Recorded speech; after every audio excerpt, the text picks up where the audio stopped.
आसमान में काले बादल छाए थे, जिसके कारण रात आम दिनों की अपेक्षा ज्यादा गहरी नजर आती थी। ट्रक ड्राइवर पूरन सिंह अपने हेल्पर गुड्डू के साथ ट्रक लेकर निकल पड़ा था। पूरन भैया, मालिक को माल अर्जेंट चाहिए, कल सुबह तक माल डिलीवर करना है। हाँ हाँ ठीक है, सबको जल्दी ही रहती है, देखते हैं, कोशिश करते हैं। पूरन ने ट्रक की स्पीड बढ़ाई और ट्रक हवा से बातें करते आगे बढ़ने लगा। अरे ये क्या, इधर तो पुलिया टूटी हुई है, अपना ट्रक लोडेड है, इधर से जाना ठीक नहीं रहेगा। अभी क्या करें? फिर वो जंगल वाला रास्ता ले लेता हूँ, थोड़ा सुनसान है लेकिन कोई बात नहीं, और हमें जल्दी भी है। ट्रक ने रास्ता बदल लिया था। पूरन अब जंगल की बीच से होकर गुजर रहा था। ये रास्ता काफी सुनसान नजर आ रहा था। दूर दूर तक कोई गाड़ी नजर नहीं आ रही थी। अचानक उनकी नजर बगल में खड़े एक जर्जर ट्रक पर पड़ी। भैया, यहाँ जंगल में ट्रक खड़ा है, लगता है एक्सीडेंट का केस है। बड़ा भयानक एक्सीडेंट हुआ है लगता है, ट्रक के परखच्चे उड़ गए हैं। लेकिन ये ट्रक की लाइट जल रही है। मैं उतर कर देखूं क्या, कोई अंदर है तो नहीं, पता नहीं कोई इधर से गुजरा हो या नहीं। तो इतनी रात को जंगल में उतरना ठीक नहीं है। तो चल, आगे कोई चौकी होगी तो खबर कर देंगे, पुलिस अपने आप देख लेगी। पता है ना, ऐसे रास्तों पर लुटेरे भी ताक लगाए बैठे रहते हैं। पूरन ने ट्रक आगे बढ़ा दिया। कुछ ही दूर चले होंगे कि अचानक ट्रक का टायर पंचर हो गया और जोरदार धमाके के साथ ट्रक वहीं रुक गया। अरे भैया, लगता है टायर गया। अरे अब क्या होगा, ये तो पंचर हो गया। अरे बदल लेते हैं टायर, और क्या, चल नीचे आ, इसमें इतना क्या हल्ला करना। दोनों नीचे उतरते हैं और टायर बदलने लगते हैं। भैया, आपने ये आवाज सुनी? ऐसा लग रहा है कोई गुनगुना रहा है। इतने घने जंगल में आधी रात को कौन गुनगुनाएगा? वैसे तो इतना सन्नाटा था, कोई आदमी क्या, परिंदा भी पर मारता नजर नहीं आया पिछले आधे घंटे से। जाने देना, अपने काम पर ध्यान लगा, कोई होगा। पूरन के समझाने के बाद भी बार बार गुड्डू का ध्यान उसी आवाज की ओर जा रहा था। अचानक उसे एहसास हुआ, ट्रक के पिछले टायर के पास कोई काला साया खड़ा हुआ है। भैया, पीछे देखो, कुछ तो है उधर। मुझे बहुत डर लग रहा है। अरे मैंने बोला ना, काम पर ध्यान लगा, जल्दी खत्म करके निकलते हैं यहाँ से, ज्यादा इधर उधर मत देख। कुछ ही देर में टायर बदल गया। जैसे ही वो दोनों उठकर खड़े हुए, उन्हें एहसास हुआ कोई उनके बेहद नजदीक से हवा की तरह गुजर गया हो। भैया, अब यहाँ कुछ था, मेरे बिल्कुल पास से निकला है। चल बैठ, निकलते हैं यहाँ से। पूरन ने गुड्डू को बैठाया और फिर से ट्रक भगा दिया। भैया, मैं झूठ नहीं बोल रहा था, सच में था वहाँ कुछ। ये जगह सही नहीं है, मुझे लग रहा है चाहे लंबा रास्ता ले लेते, लेकिन हमें यहाँ नहीं आना था। मैं जानता हूँ वहाँ कुछ था, लेकिन मैंने जानबूझकर उधर ध्यान नहीं दिया। जो तू महसूस कर रहा था वो मैं भी महसूस कर पा रहा था। उधर देख, शीशे में मुझे अभी भी कोई ट्रक के पीछे दौड़ता नजर आ रहा है। पूरन की बात सुनकर गुड्डू ने बैक मिरर में देखा, एक डरावना सा काला साया उनकी ट्रक के पीछे दौड़ता हुआ आ रहा था। अब तो गुड्डू के होश उड़ गए थे। भैया, कुछ करो, मुझे बहुत डर लग रहा है, मैं मरना नहीं चाहता। भैया चुपचाप बैठा रहे, वो हमें डराने के लिए ही ये सब कर रहा है। भरोसा रख, कुछ ना होगा। ये काले साए आत्मा, इनकी ताकत हमारा डर है। अगर डर गया तो ये हावी हो जाती है। बस खुद को मजबूत बनाए रख, समझ गया? पूरन की बात मानकर गुड्डू चुपचाप ट्रक में बैठा रहता है।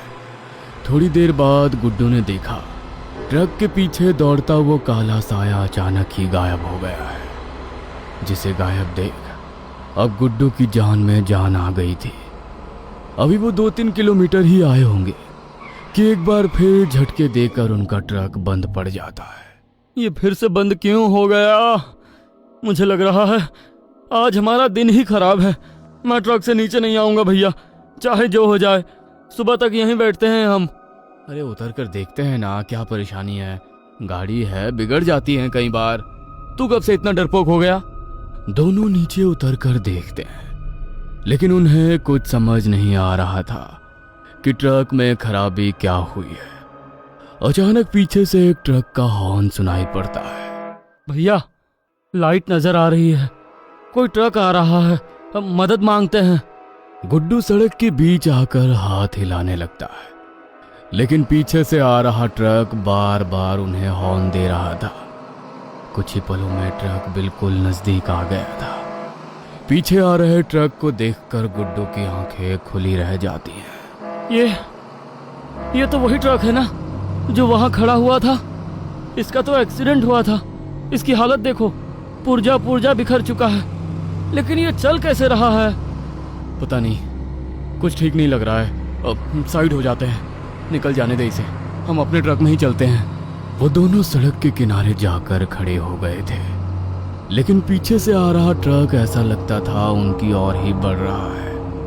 काफी नजदीक आने पर भी जब ट्रक ने साइड नहीं दी तो वो दोनों अपनी जान बचाने को जंगल की ओर दौड़ पड़ते हैं। भैया, आपने देखा, ड्राइवर सीट पर तो कोई था ही नहीं। बिना ड्राइवर के कैसे चल रहा है ये ट्रक? पता नहीं, अभी किसी तरह अपनी जान बचा। दौड़ते हुए वे दोनों घने जंगल में आ गए थे। पीछे दौड़ रहा ट्रक भी दिखना बंद हो गया था, लेकिन भागने के चक्कर में वे दोनों अलग अलग हो गए थे। लेकिन वो दोनों रास्ता भटक चुके थे। अचानक गुड्डू को सामने एक आदमी दिखाई दिया जो लकड़ियां काट रहा था। भाई, इतनी रात को जंगल में क्या कर रहे हो? तुम्हें डर नहीं लगता? डर कैसा, अब तो ये जंगल ही मेरा घर है। तुम थके हुए लग रहे हो, मेरे साथ चलो, तुम्हें आराम करना चाहिए। उस रहस्यमयी सी मुस्कान में जाने क्या सम्मोहन था। गुड्डू बिना कुछ सोचे उसके साथ साथ चलने लगा था। वो सामने रोशनी दिखाई दे रही है, वही घर है मेरा। तुम आज रात यहीं रुक जाओ। ठीक है, बहुत अच्छा हुआ तुम मिल गए। मुझे तो लगा था पता नहीं कैसे यहाँ से बाहर जा पाऊंगा। तुम जानते नहीं क्या देखकर आ रहा हूँ मैं। जानता हूँ, ट्रक दिखाई दिया था ना? हाँ, लेकिन तुम्हें कैसे पता? मुझे सब पता है। कई साल पहले शॉर्टकट लेने के लिए वो ट्रक इस रास्ते पर आया था। ड्राइवर को झपकी लग गई और तेज रफ्तार में दौड़ता ट्रक पेड़ से टकराकर पलट गया। ड्राइवर ट्रक में ही खून से लथपथ घंटों तक मदद का इंतजार करते करते भगवान को प्यारा हो गया। ट्रक की हालत इतनी खराब थी कि मालिक ने उसे यहीं जंगल में छोड़ गया। किसी ने उस ट्रक की सुध नहीं ली। कहने को तो वो ड्राइवर मर गया, लेकिन उसकी आत्मा आज भी इस रास्ते पर रात में जी उठती है और अपना ट्रक लेकर निकल पड़ती है। ड्राइवर की आत्मा इसी जंगल में फंस कर रह गई है और हर रात नए शिकार पर निकलती है। ये लो, बातों बातों में हम पहुंच भी गए। चलो अब अंदर चलते हैं। गुड्डू उस झोपड़ी में जाने ही वाला था कि तभी उसके कानों में एक आवाज गूंजी। गुड्डू, कहाँ चला गया था तू? यहाँ आ मेरे पास। कहाँ जा रहा है? अरे, ये तो पूरन भैया की आवाज है। पीछे मुड़कर मत देखना, वो तुम्हारा दोस्त नहीं, जंगल का छलावा है। बस चुपचाप मेरे साथ चलो, वरना आज रात तुम उसका शिकार बनोगे। गुड्डू, मैंने कहा वहीं रुक जाओ। कहाँ जा रहा है? बात किससे कर रहा है तू? गुड्डू! पूरन के जोर से चिल्लाने पर गुड्डू पीछे मुड़कर देख लेता है। सामने उसका दोस्त पूरन खड़ा था। पूरन ने हाथ गुड्डू की ओर बढ़ाया तो गुड्डू ने मुड़कर उस आदमी की ओर देखा, लेकिन अभी वहां कोई आदमी नहीं था। किधर जा रहा था? पता है ना ये घना जंगल है, अंदर ढेरों जंगली जानवर है। तुझे कुछ हो जाता तो? वो आदमी मुझे अपनी झोपड़ी में ले जा रहा था। किधर है झोपड़ी? ना उधर कोई आदमी था ना झोपड़ी। किस चक्कर में फंसने जा रहा था मेरा दोस्त? भैया, आपको दिखा नहीं मैं जिससे बात कर रहा था? तेरे साथ कोई नहीं था। अरे तू अकेला बात करता जा रहा था। पूरन की बात सुनकर गुड्डू और भी डर जाता है। आप ना आते तो पता नहीं वो क्या करता मेरा। मुझे तो सामने एक झोपड़ी नजर आ रही थी। पूरन और गुड्डू बुरी तरह घबरा गए थे। तभी एक बार फिर उन्हें पीछे से आती लाल रोशनी दिखाई देती है। भैया, वो ट्रक फिर से हमारी तरफ आ रहा है, भागो यहाँ से। दोनों तेज रफ्तार में दौड़ते हैं और भागते हुए वापस अपने ट्रक के पास आ जाते हैं। हे वाहेगुरु, मदद करो। गुड्डू, एक बार फिर से ट्रक स्टार्ट करता हूँ, क्या पता स्टार्ट हो जाए। पूरन जाकर ट्रक स्टार्ट करता है। कई बार कोशिश करने के बाद अचानक ट्रक स्टार्ट हो जाता है। जल्दी करो भैया, वो हमारे नजदीक आ रहा है। अचानक पूरन को सामने एक आदमी नजर आता है जिसका पूरा शरीर खून से लथपथ था, कपड़े फटे हुए थे और चेहरा बिगड़ गया था। ये कौन है? यहाँ कैसे आ गया? पीछे वो ट्रक है, आगे ये आदमी खड़ा है। क्या करूं? कुछ समझ में नहीं आ रहा। ये शायद वही है जो उस ट्रक एक्सीडेंट में मर गया था, मुझे उस जंगल वाले आदमी ने बताया था। पूरन के हाथ स्टीयरिंग पर कांप रहे थे। आगे खून से लथपथ वो आदमी खड़ा था और पीछे से हॉर्न बजाता हुआ वो भयानक ट्रक उनकी तरफ बढ़ता चला आ रहा था। भैया, कुछ करो, नहीं तो आज हम नहीं बचेंगे। पूरन की आंखों में डर था, लेकिन अचानक उसने गहरी सांस ली और खुद को संभाला। गुड्डू, डरना मत। याद है मैंने क्या कहा था?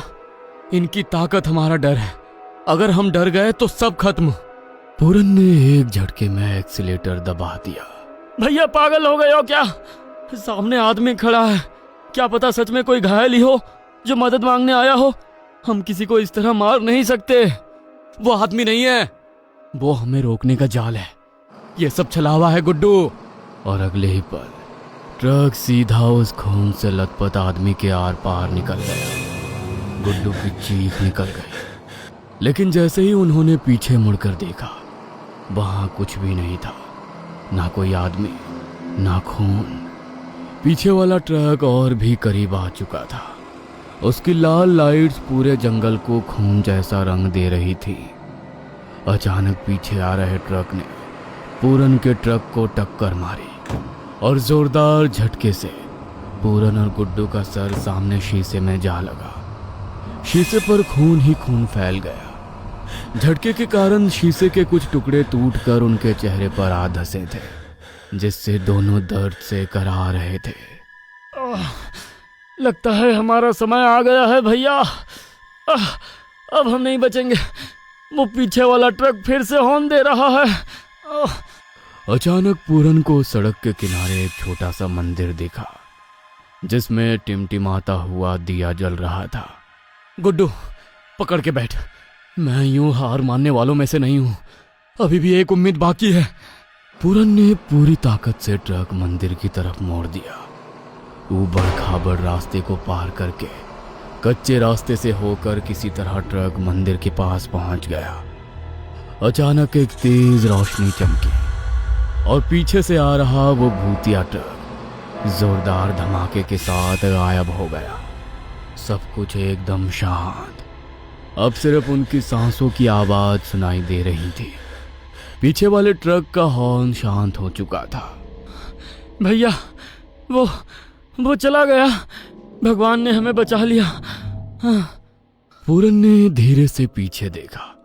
सड़क खाली थी, कोई ट्रक नहीं, कोई साया नहीं, बस चारों ओर सन्नाटा पसरा हुआ था। दोनों बुरी तरह घायल थे।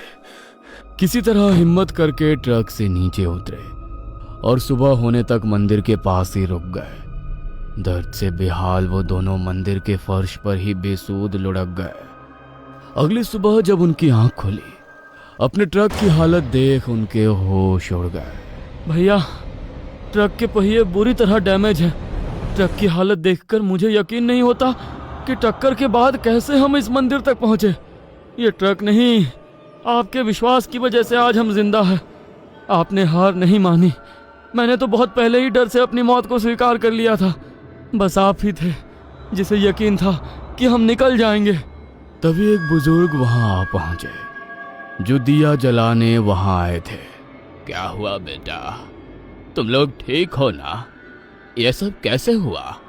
गुड्डू ने अपनी सारी आप बीती उन बाबा को कह सुनाई। जो उस रात एक्सीडेंट में मरा वो मेरा बेटा था। फिर मुझे पता चला कि आधी रात के बाद कई लोगों को उसकी रूह दिखाई देती है। मैंने हवन पूजा कराई लेकिन कोई लाभ नहीं हुआ। फिर मैंने अपने बेटे की आत्मा की शांति के लिए यहाँ जंगल में यह छोटा सा मंदिर बनाया और उसकी आत्मा को शांति मिले इसलिए मैं सुबह शाम यहाँ आकर दीपक जलाता हूँ। आज तुम्हारी कहानी सुनकर यकीन हो गया कि शायद मेरी प्रार्थना में कुछ तो शक्ति जरूर है जिसने तुम दोनों को जीवन दान दे दिया। भगवान की कृपा रही कि गुड्डू और पूरन बच निकले। लेकिन कहते हैं दूधवा के जंगलों में आज भी आधी रात के बाद लाल रोशनी वाला एक ट्रक जंगलों में शिकार को निकलता है और अगर कोई उसकी हेडलाइट में आ जाए तो वो कभी वापस नहीं लौटता।